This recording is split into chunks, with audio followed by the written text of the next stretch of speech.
Smoke swam under the ceiling of the copper lantern, blue and sweet and heavy as a bad promise. Cards slapped felt. Boots dragged grit. Lila Moreno's hands hovered over the piano keys, searching the notes by touch more than sight. Her dress was plain cotton thrift store blue hem scuffed white from the floorboards. The tune came out like breath held too long. Nora Lane slipped between tables with a tin tray and a soft shoulder, counting faces, counting doors. She kept her eyes away from the corner booth. The man in the corner made people smaller. Silas Kincaid wore black like shade in a drought. Polished boots, crisp vest, leather gloves, even with the heat. The scar at his neck showed when he turned his head, a pale rope snagging on the collar. He smoked without hurry. He watched Lila the way a trader watches a horse's legs. Top shelf to the corner, the barkeep said, sliding 3 glasses over, and smiled this time. The big man's paying. Nora took the tray. She set the glasses down without rattling them. She let the cigar smoke wash her face. "Your whiskey, Mr. Kincaid." His eyes did not touch her. They stayed on the piano. "That one has discipline," he said. His voice had the weight of a contract. "Discipline travels." "She has a name," Nora said. He turned enough to glance at the cheap locket at her throat. "Everything with a name has a price." His glove closed gently over her wrist. The pressure was not much. It was all it needed to be. "Send your boss." The owner came out of his back office in a hurry. He smiled, then remembered to breathe. They went behind the door. The piano stumbled and corrected. Cards slapped, whiskey poured. Nora stood near the shelf of clean glasses and watched the office knob. It stayed a circle of dull light. When the door opened, Kincaid left first. He adjusted a glove and walked into the night with his men. The owner big smiled at the room, and Small spoke to Nora without looking at her. "Pack the girl. Midnight. 2 riders coming." "Pack," Nora said. "You heard me. She is not cattle. She's dead." His eyes cut toward the corner where Kincaid had sat. "Unless you'd like to be generous." Nora held the smile he wanted to see. She nodded once. "I'll fetch her." She was through the kitchen, up the narrow stairs. Lila's room was hot and quiet. The piano girl sat on the low bed with her shoes still on, hands folded in her lap. She had the look of someone who knows a door has already closed. "Put this on," Nora said. She tossed a shawl. "We're taking a long step outside." Lila blinked. "Nora, what is happening? A man who buys things saw you." Nora crossed to the cracked mirror. She touched the chain under her collarbone and drew the little coin pendant free. It was dull silver hacked out of an old dollar and hollowed in the middle. The tiny brass key inside tapped the coin when she breathed. She slid it back into place. "He doesn't get to have you." "Where do we go?" "East, then north. We'll make it up after that." Nora had a bottle for the night watchman. He drank like a favor. His head tipped back like a door falling open. The stable smelled of hay and horses and old rain. 2 saddles, 2 canteens. She tightened cinches with hands that had tied knots in worse places. Lila's breath cut short when she swung into the saddle. "Nora," she whispered, "why you? Why help me?" "Because the world doesn't do kindness on its own." Nora turned her horse with her knees. "We have to force it." They left Rust Creek under a sky that had cooled to iron. Coyotes marked their passing with single notes. The desert opened into low ground and brush. The smell of creosote rose from the earth where the day's heat still bled out. Nora kept her horse to a trot until the lamps fell away, then pushed to a canter. The air slapped her face. Dust climbed her teeth. Behind them, faint as a memory, came the clatter of hooves. "Riders," Lila said. Nora did not turn her head. "Keep your weight centered. Hold the horn if you have to." The land ran flat a while, then kicked up into a wash of pale rock. The moon laid soft light across the ground. They took the low places. The sound of pursuit rolled closer. 3 riders. One man laughed like he didn't know night rules. They hit a dry arroyo. Their horses took it in stride. Nora glanced back. A red bandana popped out of the dark as if a match had lit it. Brick Carver, Kincaid's man. He lifted his hand, and the 2 behind him spread like wolves. "They'll push us to the open," Nora said. "Can we hide?" "Only if we had a hole in time." A shot cracked. The sound ran hard along the ground. Lila jerked in the saddle and made a sound like air punched out of a belly. Her hand went to her shoulder and came away dark. "Nora." "I see it. Hold on." Another shot. The bullet hit dirt and skipped. A bright chip of rock cut Nora's cheek. She tasted grit and copper. She took a hard right toward a line of shale that looked like vertebrae. The horses broke a crust of dead brush. Brick whooped it up. He had the taste of it now. "Why are they shooting if he wants me alive?" Lila said, voice small. Men like Brick like the noise. They crested a low ridge, and the world fell open. A run of salt grass. A windmill stitched to the sky. A small house hunkered against the light. A a corral, a barn with dark slats. The windmill's tail creaked and then whined in a gust. The sound went up Nora's arms. "Ride," she said. They crossed the clear ground with the saddle's leather crying. Nora swung her horse into the yard and slid off in one motion. She took Lila's boot and yanked her down. The door opened before Nora hit it. The man in the doorway kept a revolver low and straight. He had the look of someone built from angles. Sun had burnt him down to the essentials. His eyes were not surprised and not pleased. "Please," Nora said. She had already stepped through. "She's hurt." He stood 1/2 beat, then stepped aside. "Bring her in."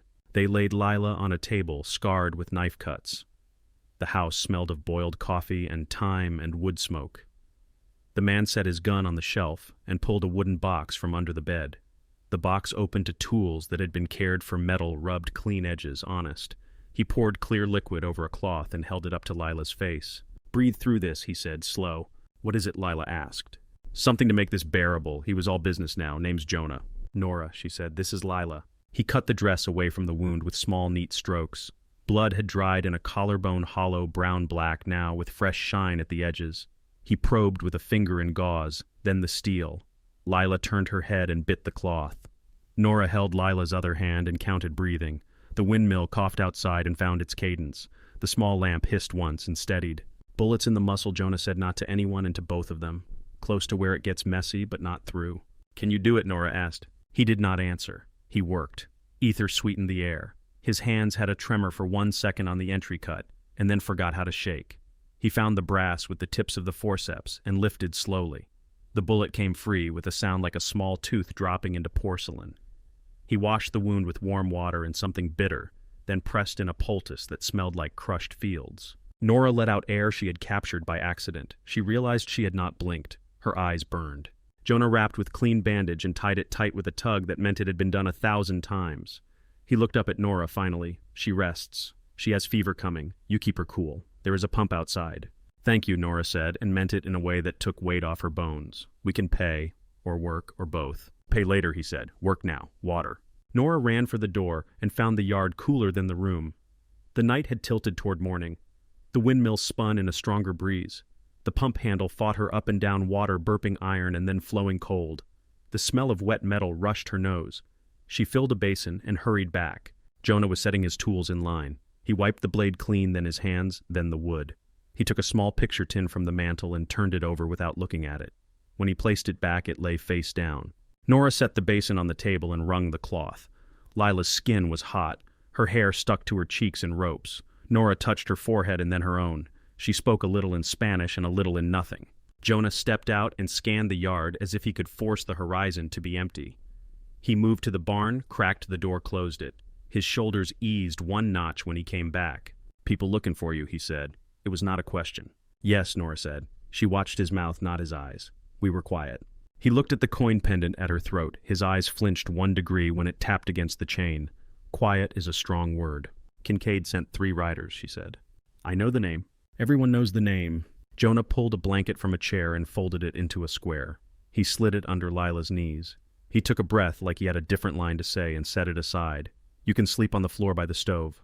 I'll take the chair." Nora shook her head. "I'll sit with her." "Then take turns with yourself. Drink water." He looked again at the yard through the small window. The windmill's tail clicked twice as it shifted. "You came fast." There was no other way. Jonah blew out the lamp. He sat near the door with the revolver in his lap and his head tilted toward noise. The darkness of the room held like cool cloth.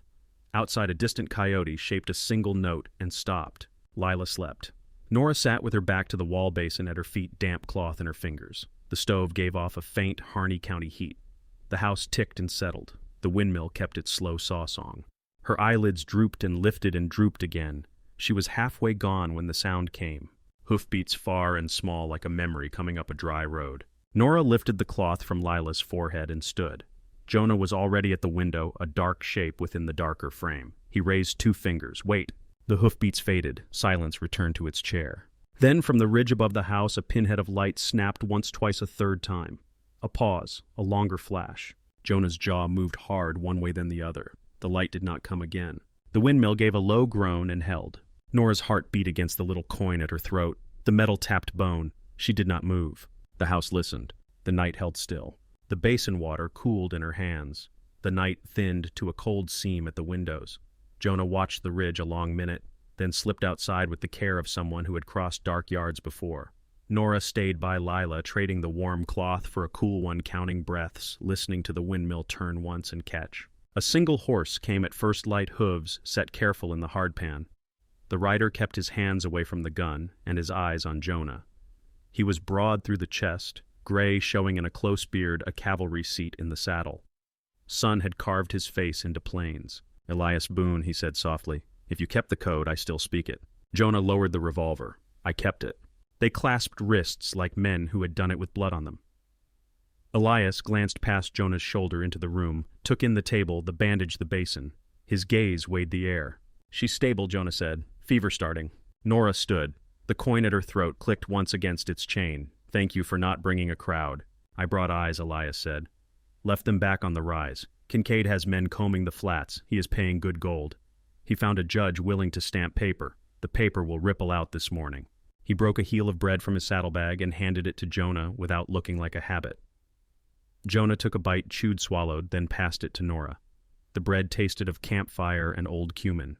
"Name's Nora," she said. "This is Lila." Elias tipped his hat to Lila, who looked back through fever haze. He kept his voice even. "You throw a long shadow today, miss." Lila breathed shallow. Her lips were dry. "Am I trouble?" she whispered. Nora set the cloth on her brow. "We brought trouble with us. That is different." Elias knelt and peered at the bandage. He did not touch it. "Brick Carver runs the chase," he said. "Red scarf, loud mouth. He likes to break things he can count. There are 3 with him now. More will lace on later." Jonah's jaw worked. "You read the ridge," he said. "Where are they?" 2 miles west and angling south to sniff the creek. They cast late in the night and lost the scent in rock. They will take breakfast out of a pocket and argue about it. Then they will come here. Jonah turned and opened a small cabinet. He lifted a tin of herbs and set it near the stove, filled a kettle, and put it on without hurry. The room took the smell of mint and earth. He looked at Nora. "There is a root cellar under the barn. You and the girl go there when I say. It is tight and cool. The door is under the hay. You will keep quiet. You will not answer voices." Nora studied him. "And you?" "I keep this house looking like a house. I keep my voice calm. I fall back on my best virtue, which is being stubborn." Elias stood. "I will sit high. If they choose to climb an attitude, I will lower it for them." Nora stepped to the basin. She wiped Lila's face again. She wanted to ask Jonah a dozen things, and not one of them mattered more than keeping Lila's breath even. The coin pressed cool to her collarbone. By mid-morning, the yard carried heat on its back. The windmill turned slow. The pump ticked and sighed. Lila slept, then shivered, then slept again. Jonah changed the bandage, checked the wound with quick hands, packed a new herb mix that smelled bitter and green. He said little. His eyes moved constantly over the door, the window, the clock, the level in the kettle. Hoofbeats came as dust, first a string of pale ghosts shouldering the line of the horizon. Then sound. Then men. Brick Carver in front, as promised, scarf, bright in the sun. 4 riders, all told tied to their saddles like they had been born that way. They came in at an angle, not straight, trying to catch a man wrong-footed. Jonah set his cup on the table and took his hat. He looked like a neighbor whose fence line had been tested once too often. Nora and Elias were already moving. "Go," Jonah said, and Nora slid her hands under Lila's shoulders. Lila woke with a sound and tried to sit. "Shh," Nora said, and together they crossed to the barn, kept to the shadow, lifted the old trough by the handles, and shoved the hay aside. A square cut in planks lay there. Nora hooked it and opened. Cool air breathed up from the dark. She eased Lila down the ladder, then followed, closing the door softly above them. The smell below was earth and apple and old wood. Dust motes fell like slow rain. Elias stepped to the loft and lay prone behind the wide door, his rifle snug to his cheek, his eye on the yard through a slit of sun.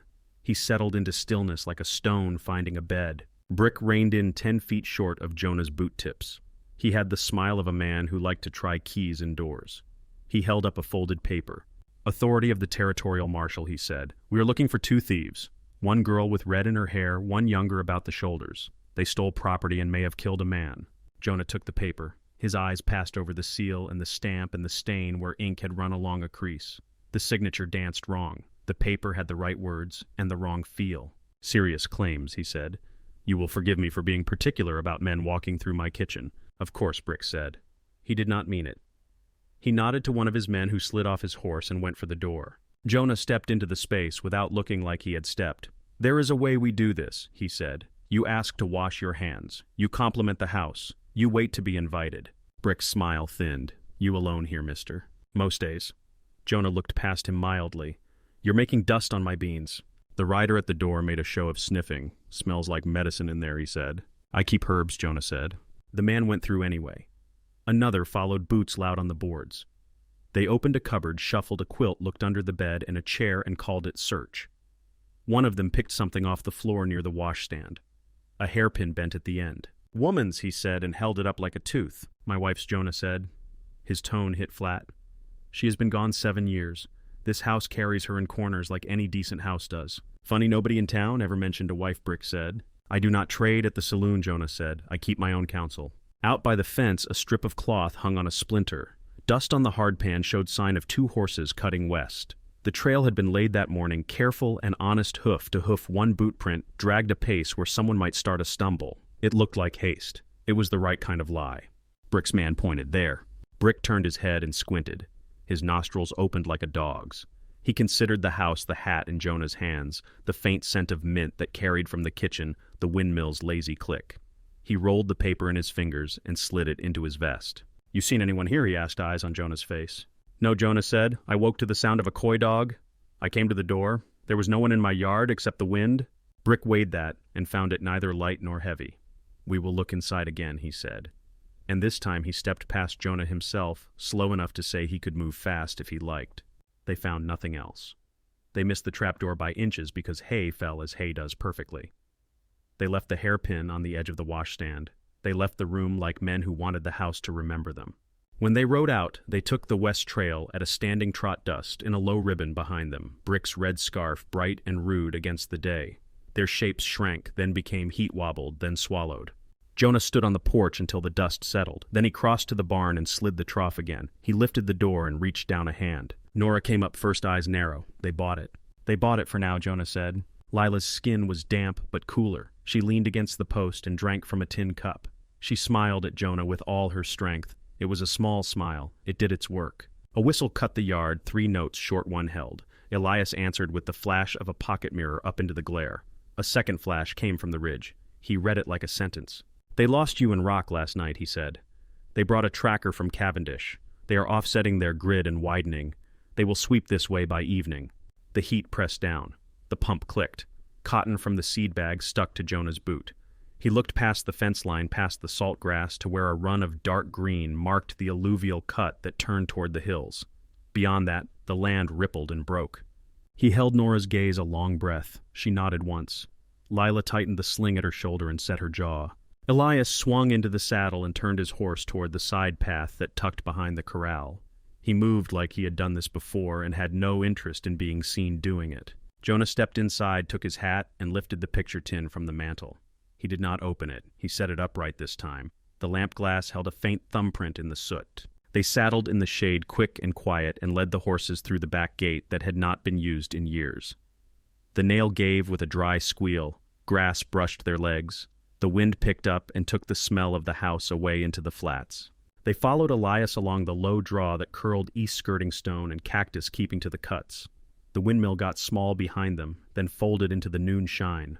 By late afternoon, the land began to change. The crust underfoot softened. A strip of trees showed against the rock leaves, dull and heavy. Cottonwoods. A damp cool pushed along the ground. The smell of water came first, then the sound of it. Elias lifted a hand and slid out of the wash to check the lip. He came back with his head tilted. 3 short, he said, looking at the slope. 1 long. He showed the mirror and tipped it to catch the sun. The answer winked from a far bluff, a steady, slow blink that spelled what needed spelling. Trackers on the move. A sweep line. Less than a day. Coyote Wash hid itself until you were in it. Rock walls shouldered the light aside. Cottonwoods took the heat out of the air and put shade where there had been glare. Water slid from a seam in the stone and gathered in a shallow pool the color of hammered tin. They brought the horses down slow. The animals drank with their eyes half shut. Nora cupped water to Lila's lips. The girl swallowed and shivered and asked for more with a look. Jonah touched her wrist, counted, nodded. Elias walked the rim and marked the places where a man might watch without being seen. They made a small fire under a windfall limb. Jonah cut the bandage and changed the herb pack with care. The smell of yarrow and sage mixed with damp stone and horse. Lila slept with her cheek on her forearm. Nora sat beside her knees, drawn up the coin at her throat, ticking against its chain when she breathed. Elias came down from the rim. His boots were white with dust to the ankles. He squatted by the fire and warmed his hands like a man who has learned to take comfort when it offers itself. He looked at Jonah and then at Nora. He did not need to look at the sky. "You need to know what you stand in," Jonah said. He stared into the coals until his eyes held their color. "I told you I was a surgeon. That was true. I did other work when I could carry it in a coat pocket." "Messages," Elias said. "Maps, names, the shape of a rail line where it would cut a valley. I could walk into places with clean hands and leave with dirty ones. It saved men. It cost others." He took a breath. The rock gave it back to him cool and even. "I saw Silas Kincaid at Antietam. He came into the field tent on a litter blood down his neck, talking like a man who refused to die because he had money to spend. I took shrapnel out of a knot of meat right here." Jonah touched his own neck where skin was puckered pale. The scar placed itself in a mirror of memory. He shook my hand and said he would not forget. He is a man of his word in ways that suit him. Nora watched the light across Jonah's face change as the fire dropped. She could see where years had cut their letters. He did not ask for sympathy. He made a clean square of the bandage and set it aside as if it were a page he had finished reading.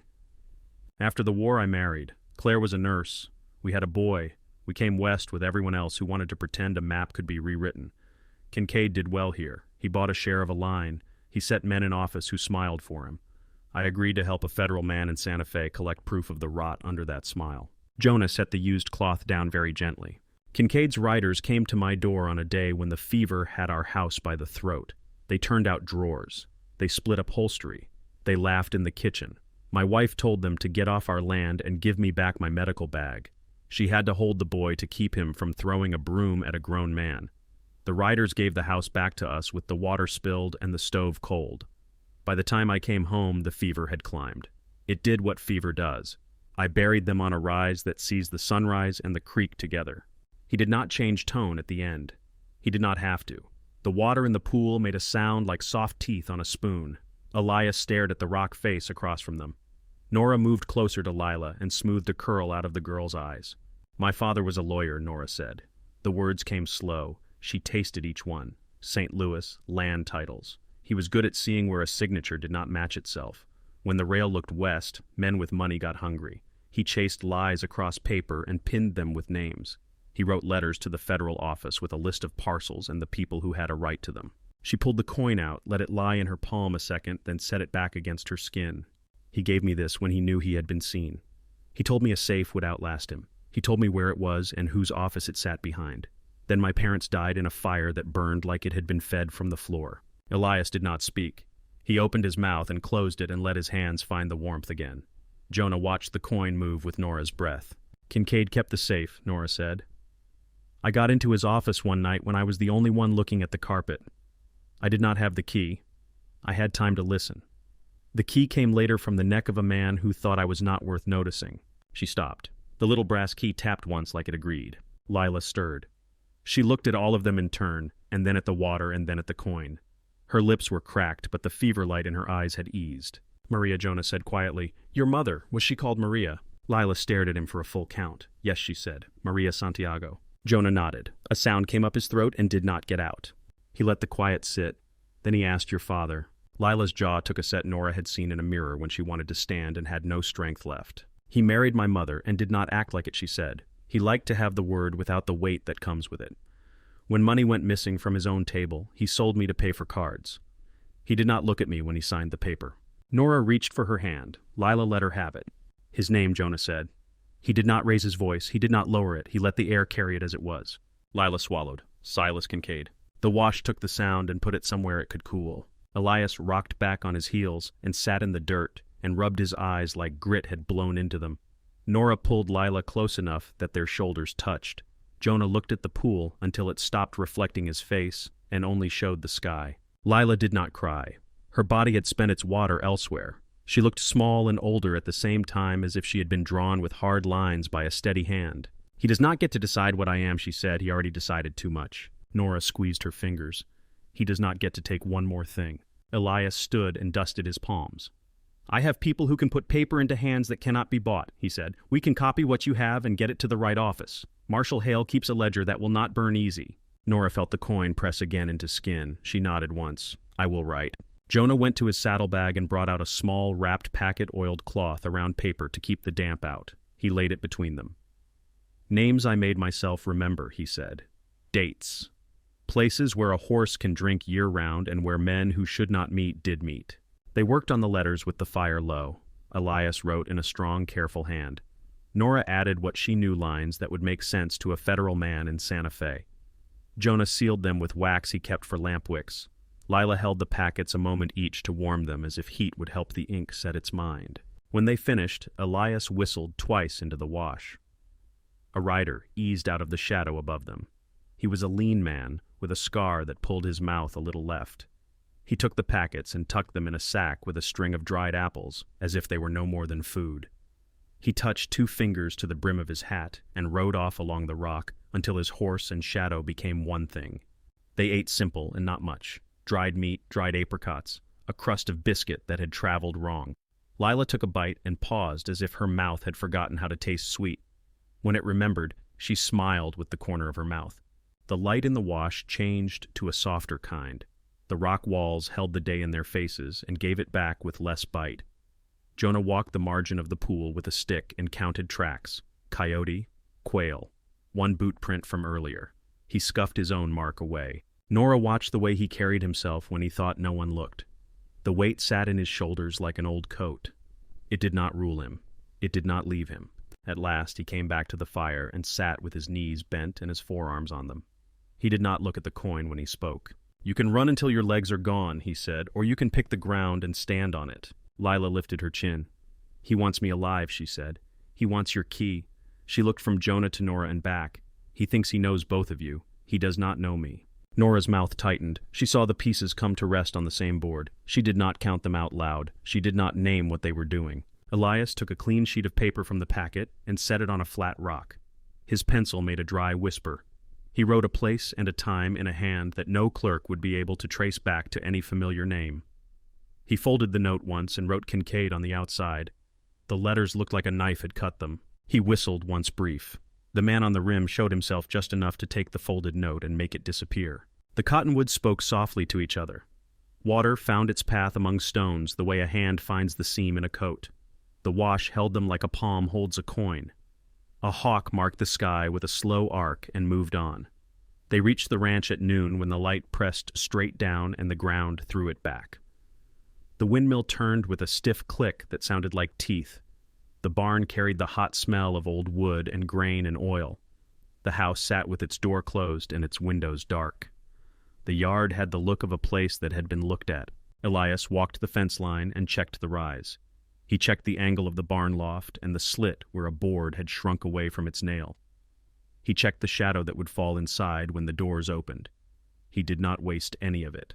Jonah led them into the cool of the barn. Dust hung in the light like thin gauze. A rope swung from a beam and ticked against itself. He moved a chair into the middle where a pale stripe fell through a gap in the wall. He placed it so a person could be lit and still have a clear line to the posts on either side. "Sit there," he said to Lila. "You will be seen. You will not stand up unless I tell you." She nodded and took the chair. Her arm rested in the sling hand, small in her lap. The light caught her cheek and the ridge of her jaw and left her eyes in shade. She did not look fragile. She looked fixed where she sat. Elias climbed the ladder to the loft and stretched out behind a stack of baled hay. His rifle lay across the bale muzzle drawn down into the strip of sunlight. His breath went quiet, and his shoulders let go of an inch. Nora took the flat behind a row of seed sacks near the door. She knelt where her knees would not creak. She sighted the space where a man would fill the doorway if he walked in with a question already hanging in his throat. Her palm found the coin at her collarbone once. She left it alone. Jonah stood in the shadow by the side door with his hat pushed back and his rifle held low across his body. He looked like a man who might tell you to shut the gate and not mean anything else by it. His pulse showed in his neck for the length of one swallow and then hid itself. They waited. A fly worked, the warm stripe drifted and settled. A horse stamped in the yard and banged a hoof against a trough plank. The windmill clicked and then ran smooth. Hoofbeats came in a line, not a bunch. The riders did not crowd one another. They turned the corner slow. Brick Carver came first with his scarf bright and the amusement already in his mouth. Behind him rode two men with guns loose in their hands, and then Silas Kincaid in a black coat that did not seem to know about heat. Brick took the yard as if he owned it. He swung out of the saddle and pushed one door wide. His boots rang on the threshold. He stepped inside, and his eyes did the quick work men like him did. He saw the chair. He saw the girl in the chair. He let out a small laugh like a coin tapped on the edge of a table. Cleary called, but he said it like a test. Kincaid entered with his gloves smooth and his chin lifted one notch. The scar at his neck was a pale line as he passed into the shadow. He smelled like cigar smoke and bay rum and something medicinal that had been used too often. He looked at Lila as if she were a ledger entry someone else had written his name under. "The pianist," he said. "You sit straight. That shows training." Lila did not answer. She ran her tongue over a cracked lip and kept her gaze level. Nora watched Kincaid from the dark. She watched the way his eyes glanced off the coin at her throat when she breathed, and then went back to Lila. His attention made the air change by a degree. Jonah stepped out enough to be seen. Silas. Kincaid shifted his eyes and found the voice.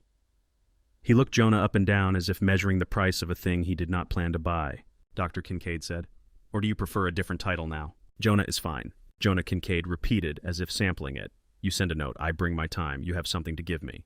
"You brought more than a man needs to talk," Jonah said.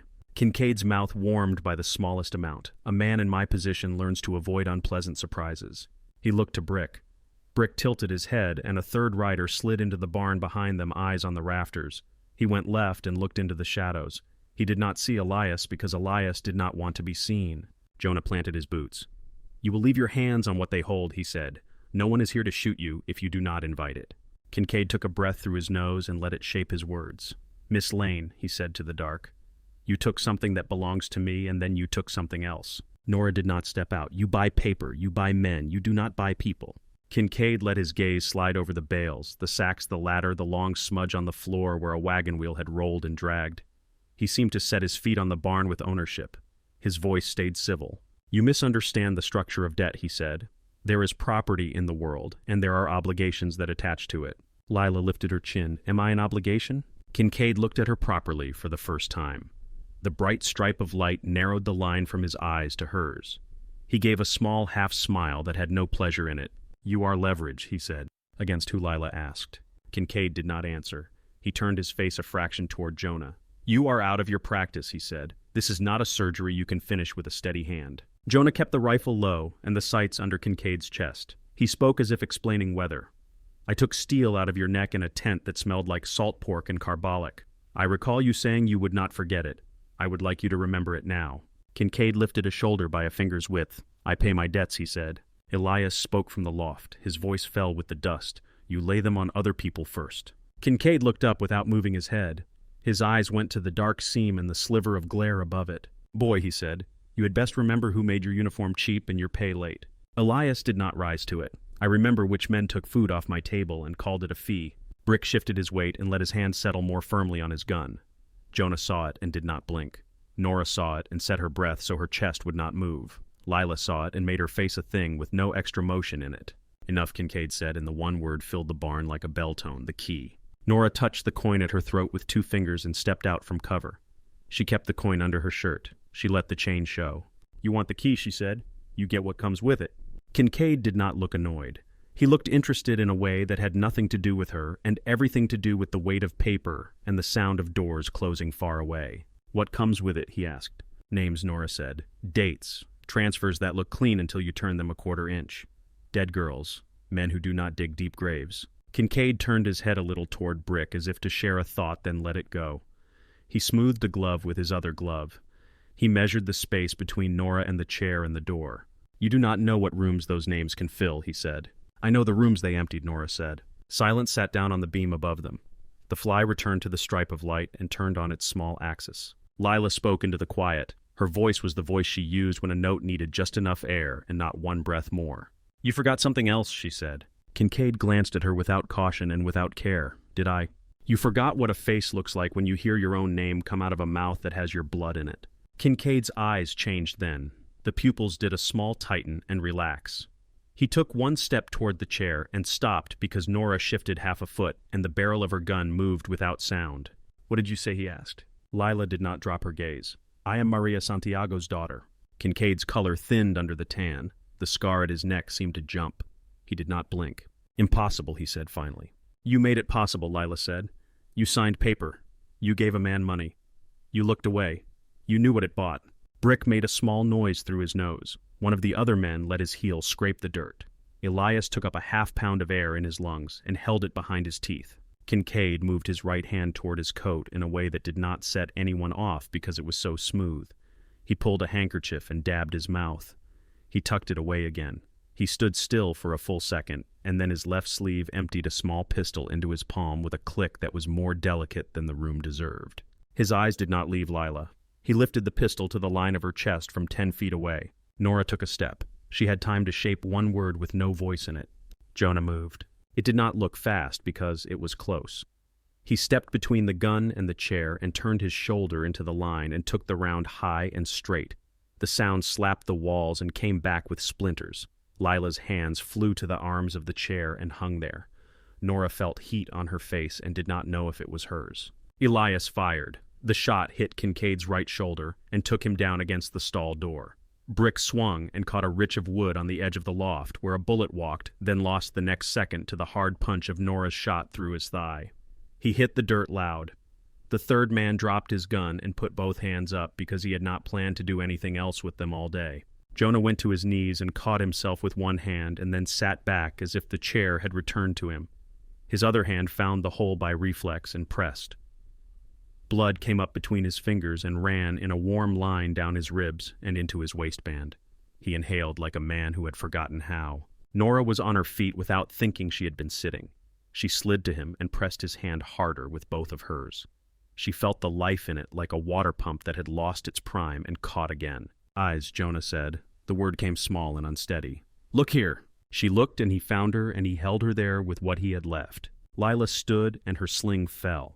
She went to her knees beside them. She tore the sling into a strip and pushed it under Nora's hands. Her voice stayed level. Pack, she said. Not too tight. He has to breathe. Count to 3 and set.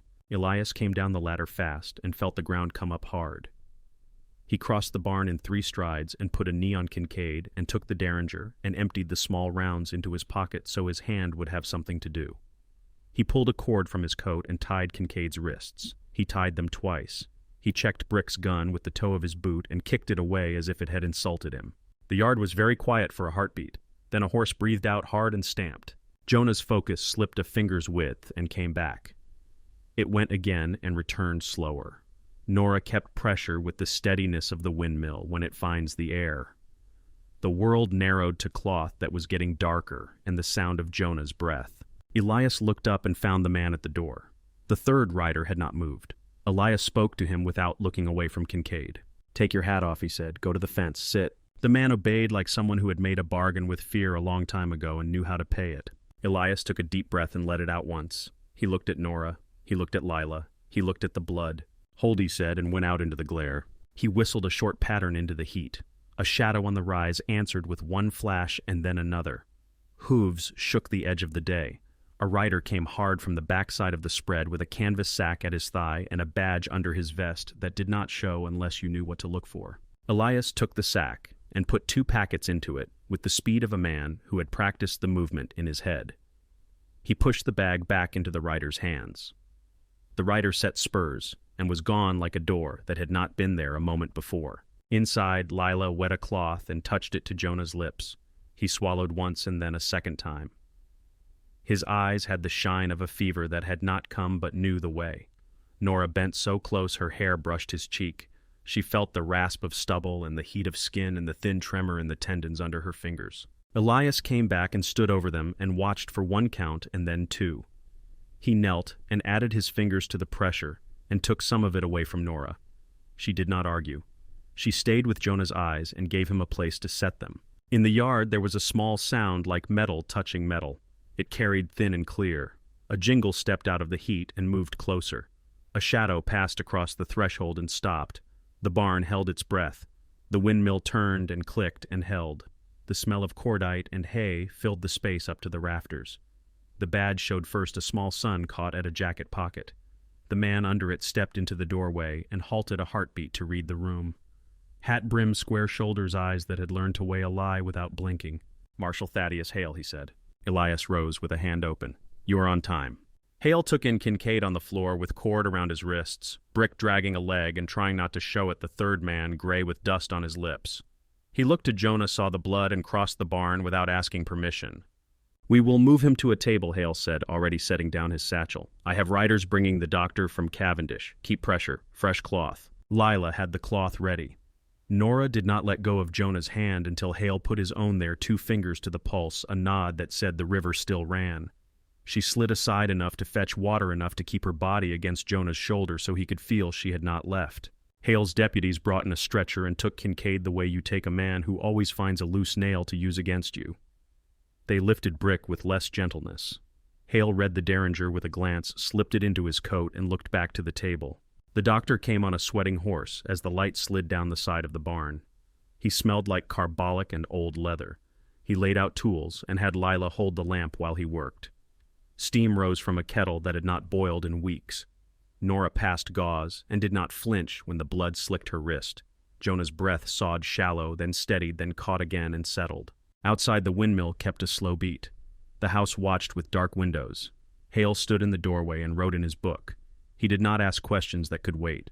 When he did speak, it was only to say he is in custody, and there will be paper to sign. By morning, the worst had passed. Jonah slept with fever heat under his skin-clean bandage wrapped like a sailor's knot. Lila dozed in a chair with her head on her arm.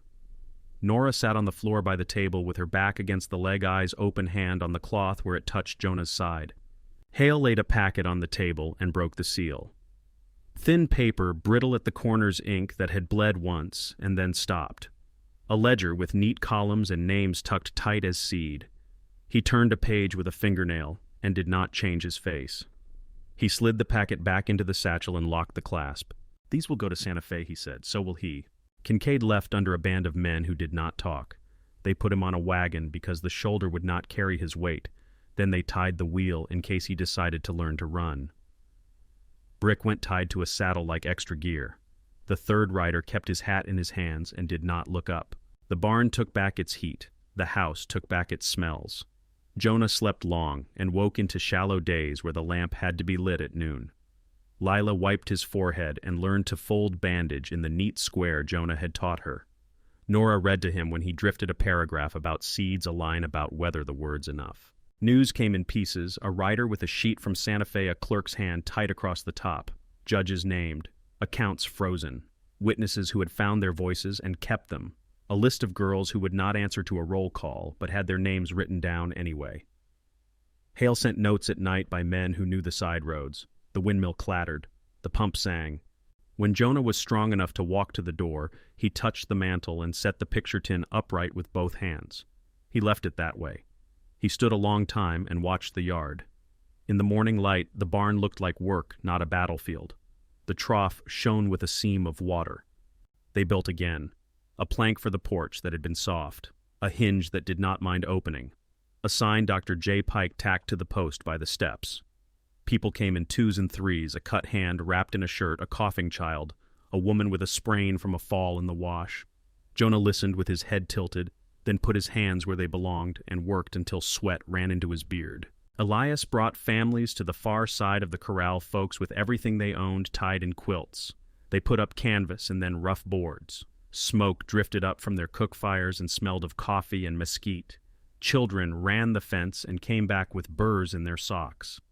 Lila taught them letters under the cottonwoods, drawing words in the dust with a stick clapping when small hands made a neat J or an A that did not tip over. Nora took in laundry on a line that ran from the corner post to a tree. She kept the coin under her shirt because it had earned its way there. The key sat quiet in its hollow. She opened the old smokehouse with it one cool morning when the air felt like tin and river.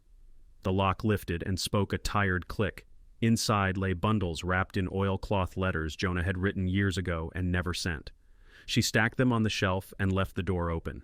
There was more room there than before. A piano arrived on a wagon like a miracle no one had ordered. Elias had found it in a back room in town and paid with favors he had not owed. The men carried it into the house and set it where the light could touch the keys. Lila laid her hands on the wood and smiled like a girl. The sound it made was thin at first, then fuller as the old strings warmed. A waltz wandered into the afternoon. When the letter from Santa Fe came with Hale's neat hand at the top, Nora read it at the table with her thumb on the crease. Trial concluded. Sentence set, dates, places, nothing more than needed. She folded the paper and put it under the lamp base. The house breathed easier in a way no one said out loud. The ring came on a night with cold in it. Jonah had shaved careful around the scar, and he took something from his pocket that had been buffed with a cloth until it held starlight. A band cut from a coin, the edge rubbed smooth inside, scratched with words small enough to keep. He did not kneel. He did not speak much. He held out his hand and waited. Nora felt the weight of it when she slid it on a circle that did not ask questions. His palm was warm. She looked at him with her mouth open just enough for breath and then closed it again with a small laugh that surprised her. Lila clapped once, then covered her mouth as if she had broken a rule and could not be sorry. They ate by the door with their chairs close. Coffee, cornbread split and buttered, stew the color of late light. The wind moved through the cottonwoods and made a sound like someone turning a page slow. The windmill spun and did not complain. The pump handle glinted. The coin at Nora's throat lay still. Jonah set the picture tin on the mantel where it would catch morning. He placed one hand on the frame and left it there long enough to warm it. Then he put his arm around Nora's waist and pulled her closer. She leaned against him and watched Lila touch the piano with the care of someone waking a friend. The first notes rose and hung in the room. Water ran in the pipe, steady and quiet. The sky outside held a few early stars. The house smelled of thyme and wood and a hint of bay rum that had clung to an old coat and would not leave. In the yard, a child's laugh floated and fell. Somewhere at the far end of the fence line, a calf bawled once and stopped. The windmill turned until the tail found its mark. The blades settled and hummed. The pump sighed. The cottonwoods kept their whisper.